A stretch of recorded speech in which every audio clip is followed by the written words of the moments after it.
I get a question all the time from fathers and mothers. How can I make every day count?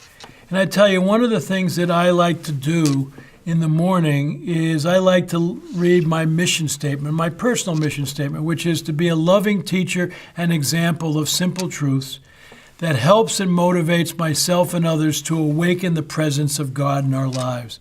Because I think the biggest addiction in the world is the human ego, where we're edging God out.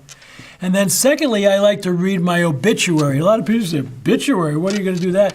Well, Alfred Nobel, I read a number of years ago, his brother died in the turn of the last century, and he went to get the newspaper in Stockholm, Sweden to read about his brother, and they got he and his brother mixed up, and he got to read his own obituary. And some of you might have learned in high school that Alfred Nobel was involved in the invention of dynamite.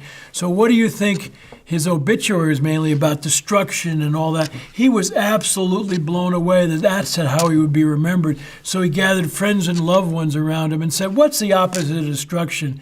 And they said peace. And so he redesigned his life so that when he died, Alfred Nobel would be known for peace. And so you need to say, how do you want to be lived? Write your own obituary. It sounds really crazy, but when you die, it'd be nice if somebody read it to you. I read it for you. And then finally, I read my own personal values, which are spiritual peace, integrity, love, and joy.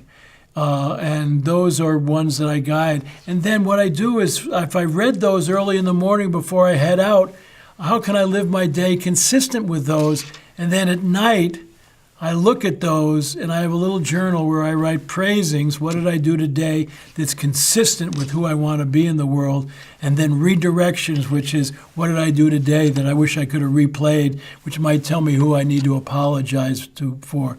So in order to make your days count, you first have to have a vision of who you want to be in the world. So when you go out that day, you can make it count because it's consistent with who you want to be.